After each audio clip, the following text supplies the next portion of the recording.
Good morning, good afternoon, and good evening. This is Connor, and today I'm going to be answering a question that I've gotten a bunch of times. I actually answered this one today for someone, a new client I was talking with over the phone, and the question is, how can I sell my home now if I can't find one to buy?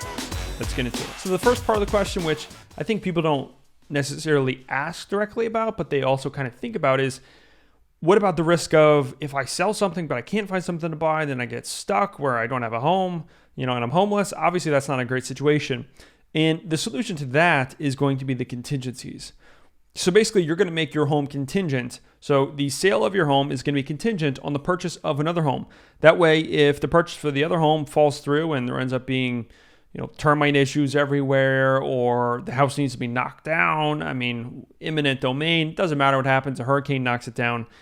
It doesn't matter because, you don't have to move out of your house if that sale doesn't go through.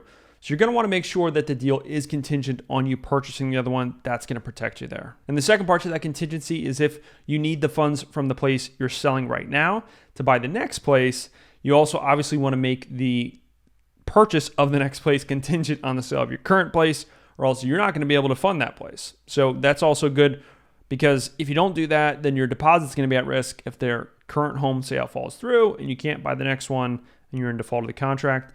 So basically, you want the contingency to go both ways, ideally. Now, one other small problem that people run into is that they might need extra time, whether it's to find another property after they sell, or they also might just need extra time to move. They might need a couple weeks, and it's hard to do in a day if they bought one property and they close on say, a Monday. And for them to try to move all of their stuff in the same day and have it all ready to be delivered, yes, it can be done, but it's a lot better when you have, let's say, a week to get all your stuff and to move from one place to the other. And the way you make that happen or possible is by doing a rent back period. Basically, what that says is that the new owner of your current home, so you sell your current house, and the new owners of it allow you to rent the house back from them for, let's say, a week. And you pay however much per night, whatever is kind of the going rent rate.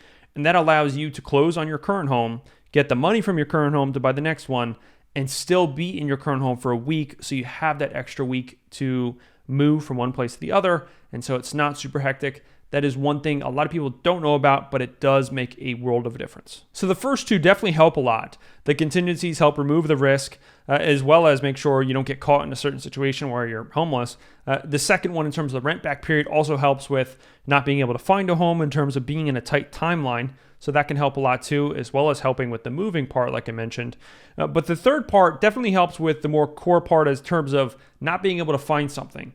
And the solution to that is going to be your off-market properties. When I talk about off-market, I'm talking about properties that are upcoming on the market, so they're just not yet on the market. So your agent might know about some that they have like pocket listings for. That's something I offer to all my clients. That's something you're going to want to ask your agent about. Or they might know of a friend who is putting a listing on that is going to be coming up in a week or two. It's a good time to get an inside track on that. But the third type of off-market property is truly a real off-market property where the owner, yes, is open to selling. Maybe they have had thoughts about selling, or they're planning on maybe putting it on the market in a few months, but they have not yet contacted a realtor and no one else knows about the home. So it truly is off-market. And the beauty of it is that when you're selling your current property, because no one else is bidding on the other property, you have the luxury of time. And you also able to negotiate a little bit more too. You're not competing against someone else. You're actually able to negotiate with the seller. So there you go, guys. How can you sell your current home right now if you can't find a home to buy? Number one, in terms of protecting yourself contingencies wise, that's the first thing you're going to want to implement. Number two, the rent back period, not only allowing you more time to find a place if needed, but also the leniency in terms of your transition period and allowing yourself more time to transition from your current property to the next. And then number three, having your agent find off-market properties for you. And to be honest, it takes a lot of time, it takes money, and it takes a lot of resources. And so there's a lot of agents who are just not actually going to do it, whether they're going to tell you up front or just really not spend the time that it's going to take, because it will take a lot of time. It's not necessarily a fun process, but it is something that can help out tremendously. It's something that I'm doing for my clients right now who are in similar positions. So if your agent's just either A, not doing it, or B, not able to effectively do it or doesn't have any experience doing it, it might be a good option to find another agent who can. Because if you're in this situation, if you do have a tight market, if what you're trying to buy, there's not a lot of it out there and you're getting kind of worried, but you do really want to make the move, that could be a big X factor in making it all happen. But that's it for me today, guys. If you have any questions, drop a comment below and I'll be sure to answer them. If you like this video, go ahead and give it a like. And if you like real estate, if you want to learn more about it, whether it's specific topics like this or just general market updates, go ahead and check out my YouTube channel where I make more videos that are just like this, super easy to understand and nice and straightforward. But that's it for me. So until next time, this is Conor Green. Have a great day.